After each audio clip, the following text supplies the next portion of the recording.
Saya teruskan ya. Logika ilmu itu memang harus dibangun. Kalau enggak habis gitu. Karena sepinter-pinter sampeyan itu pasti tidak wali. Kalaupun wali itu wali yang boleh disaingi. Karena antar wali juga debat. Antar wali ya banyak yang enggak cocok. Dan itu enggak masalah. Saya berkali-kali bilang di mana-mana. Said Abdul Al-Haddad itu masyhur, orangnya sangat khusyuk, sangat hati-hati. Sehingga kalau beliau ada tamu ditanya, kamu ngaji sama siapa? Ngaji sama Gus Kausar misalnya. Pernah enggak gurumu itu nangis pas ngajar? Enggak pernah. Oh lereni, matine atus itu berarti. Tapi kalau Abdul Hasan Asadili balikan, kamu ngaji sama siapa? Sama Gus Kausar. Pernah senyum enggak? Pernah tertawa enggak? Enggak pernah. Lereni, berarti wong ra iso syukur katanya. Jadi Abdul Hasan Asadili itu seneng guru yang agak-agak uraan, yang sewantai, yang karena dianggap ekspresi apa? Syukur. Kalau Said Abdul Haddad enggak suka seperti itu. Koyok seradi dosa guyu. Ini dua kutub, ya dua kutub besar dalam tradisi wali. Dan itu enggak masalah. Saya punya kitab indukannya Imam Ghazali itu banyak, termasuk kitab Nihayatul Matlab fi Dirayatil Madzhab karangannya Imam Haromen. Itu yang direvisi Imam Ghazali sebagai muridnya juga banyak. Imam Malik madzhab yang direvisi Imam Syafi'i juga banyak. Imam Syafi'i yang direvisi Imam Ahmad ya banyak. Bahkan Imam Nawawi ketika ngarang Minhajut Thalibin yang beliau memaklumatkan bahwa ini mukhtasar dari Muharrar, itu beliau juga sering kritik kitab Muharrar, indukannya kitab Minhajut Thalibin. Sehingga beliau ngintikan kultu al-asoh kada wal asoh kada. Tapi ya tadi kama tadinu tudanu. Akhirnya Imam Nawawi ya nasibnya agak sial. Kitab Minhajut Thalibin itu digubah oleh Zakaria Al-Ansori, namanya Manhajut Tullab. Itu ya akal-akalan tok. Minhaj sama Thalibin, yang satu pakai masdar minhaj, yang satu pakai jamak mudzakkar salim Thalibin. Terus dirubah Zakaria Al-Ansori jadi Manhajut Tullab. Itu kan akal-akalan tok. Thalibin kalau dijamakkan taksir kan memang Tullab. Thalib kan boleh Tullab, boleh Thalibin. Dibully sama Zakaria Al-Ansori, wa takfiri bidzalik aula min takfiril asli kada wa kada. Zakaria Al-Ansori nasibnya baik karena setelah beliau sudah ada orang alim. Jadi tidak ada yang ngelawan kitabnya. Jadi sebenarnya kalau ada orang yang alim kayak beliau mungkin jadi bully juga, berhubung nggak ada ya aman apa? Aman. Alfiyah juga gitu, kurang terkenalnya Imam Sibaweh, presidennya ilmu nahwu. Tapi Imam Ibnu Malik ya biasa bully. Kada kakhiltanihi wattisolan akhtaru ghairi ikhtaro infisolan. Ya biasa saja beliau. Padahal maksudnya ghairi itu Imam Sibaweh. Biasa beliau bilang wa'autu khafidin la ta'atfin ala dhamiri khafidin laziman qad ju'ila walisa inti laziman. Ya biasa seperti itu.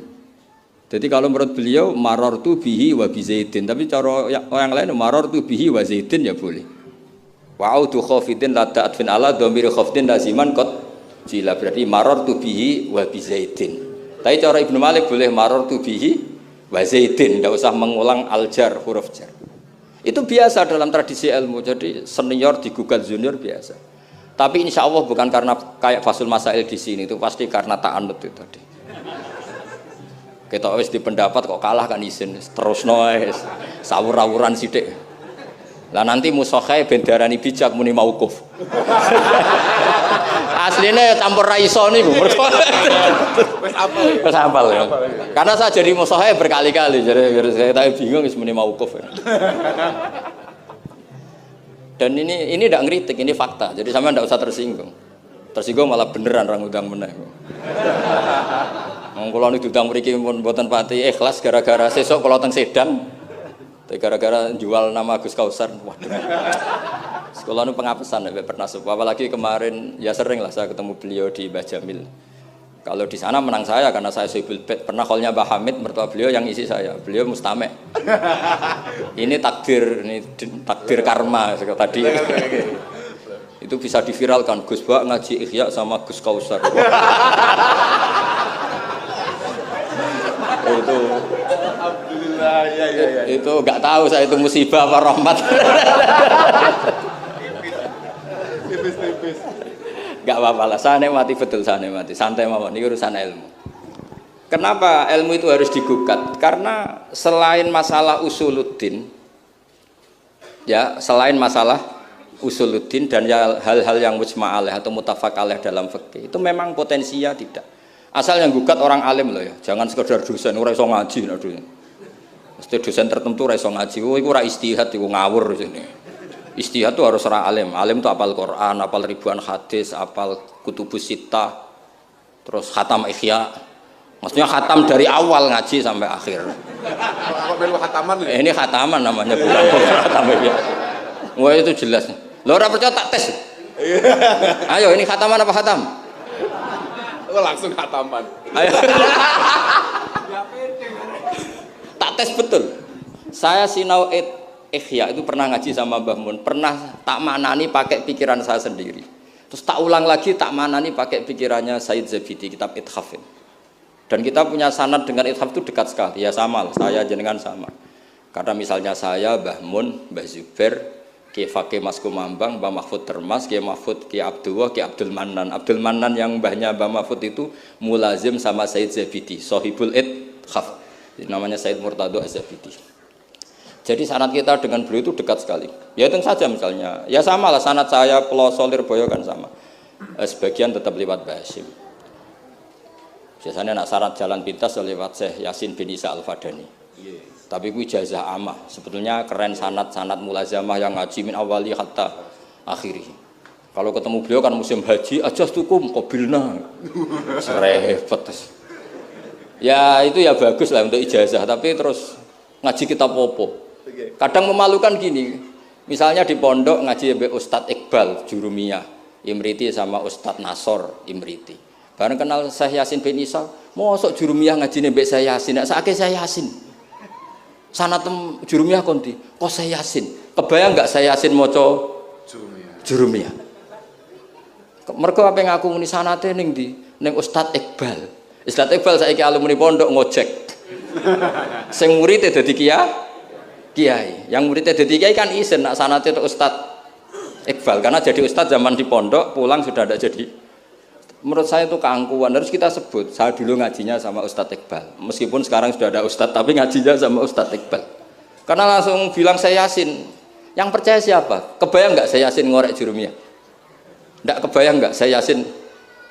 Sesuai kamu ijazah mabadik fikih juga sama saya Yasin. Sesuai primbon juga sama saya Yasin. Boyo orang itu punya akhlak sidik lah. Mbah Qabilna gak ngerti ijazah apa. Ijazah apa ya. Pokoknya acarane ruame ngono tok kenangan. Dikai mangan ngono tok kenangane. Itu lebih buruk lagi. Nah ini bukan gojlok, ini ngamuk jadi ini asli. Kalau gojlok masih baik. Jadi saya ingin sekali sanad itu terjaga. Kalau ngaji ya min awali hatta akhiri. Saya punya kitab karangannya Syekh Mahfud. Sanad beliau Al-Mustafid lima alam minal asanid. Itu kalau cerita ketika ngaji sama Syekh Mbah Soleh Darat, hadar tu indahu tafsirul jalalain marroten. Itu min awali hatta akhirihi. Ketika beliau cerita ngaji sama Syekh Abi Bakar Sato, hadar tu indahu al-Bukhari min awali hatta akhirihi. Terus wafatani babu kada wa kada. Ketika yang enggak ngaji juga dihitung. Terus yang ketika bab yang fatani itu saya ngaji lagi sama Syekh ini. Termasuk sama mbah-mbahnya Habib Anis namanya Muhammad bin Husain Al-Habsyi. Karena sanad kita pasti ketemu semua di Sayyid Zaini Dahlan. Jadi yang Solo itu Habib Anis kan Anis bin Alwi bin Ali yang punya sohib simtut Durar. Ali ini bin Muhammad ya bin Husain. Nah itu juga mufti Syafi'iyah. Jadi insya Allah sanad seluruh Indonesia itu sama, termasuk sebetulnya Muhammadiyah. Tapi Muhammadiyah kan terus man ba'dahu ini terus tidak ngaji. Man ba'dahu setelah siapa itu? Mbah Dahlan tidak ngaji. Sebenarnya sanadnya sama. Dulu Mbah Dahlan itu yang ngajinya bareng Mbah Hasyim. Yang Mbah Hasyim lebih mulazamah ke Syekh Mahfud, sing Mbah Dahlan lebih mulazamah ke Syekh Khotib Minangkabau. Syekh Khotib Minangkabau terlalu modern, beliau berafiliasi ke gerakan Muhammad Abduh, jadi agak-agak sudah tahu gerakan Ikhwan, sehingga Mbah Dahlan pulang ke Indonesia dengan gaya reformis, yang Mbah Hasyim tetap mengikuti tradisi salaf karena beliau lebih terbentuk oleh Syekh siapa? Mahfud. Kita tahu Syekh Mahfud itu adalah murid Sayyid Abi Bakar Sato. Abi Bakar Sato itu kalau Jawa itu kira-kira ruju lah. Itu yang barep namanya Umar Sato. Sayyid Umar Sato itu yang gurunya mbahnya Mbah Mun. Mbah kandungnya Mbah Mun dari ibunya namanya Ahmad bin Su'aib. Itu dulu mondok di Mekah muridnya Sayyid Umar Sato. Dan itu beliau nggak pernah ngajar kitab besar. Nggak pernah ngajar Ikhya atau kitab-kitab besar. Beliau mau ngajar kitab yang bisa dihafalkan. Jadi kalau muridnya nggak sanggup muhafadzah, nggak mau ngaji beliau. Makanya kita ini wajib menghafalkan, itu sebenarnya ya korban dari tadi. Jadi muhafadzah itu bagian dari itu. Tapi ini korban baik, tentu korban baik. Cuma kritik saya pada pondok-pondok, itu muhafadzah sekarang itu menjadi syarat kenaikan kelas. Dulu itu enggak, muhafadzah itu syarat menjadi orang alim. Sekarang enggak alim pun yang penting muhafadzah. Akhirnya banyak yang hafalannya alfiyah hafal tapi ora paham alfiyah, sing paham ora hafal. Karena biasanya wong paham itu kan banyak analisis. Nah, saya termasuk yang bejo ya paham ya hafal. Ini syukur. Tapi saya harus lebih syukur Gus Kausar. Karena tadi wis paham apa yang ngaji abe aku. Jadi ini masih kalah saya. Saksinya banyak lagi pas ngaji. Dulu Gus Kausar pas di dalamnya Mbah Mun bilang saya gini, Gus kalau pengen ngaji panjenengan seksine mau sitok, ini pas aku ngaji dene saksine wae. Jadi untung beliau timbang saya. Tapi tidak apa-apa, saya ikhlaskan itu mbah saya, aman. Ilmu itu harus dikritik. Sehingga dulu ulama itu biasa tadi, saya contohkan dari Alfiyah ya, karena yang identik dengan Mbah Jazuli. Ibnu Malik itu muridnya Imam Sakhawi, beliau ahli qiraah sab'ah. Imam Sakhawi itu muridnya Imam Syatibi. Kita tahu Imam Syatibi terkenal sekali dalam dunia sab'ah. Kan Nawawi fil fikih kira-kira. Karena yang bisa menerjemahkan sab'ah populer itu Imam siapa? Syatibi, yang punya karangan Khirzul Amani. Saya pernah belajar kitabnya khatam. Sehingga Ibnu Malik itu terbentuk oleh qiraah sab'ah.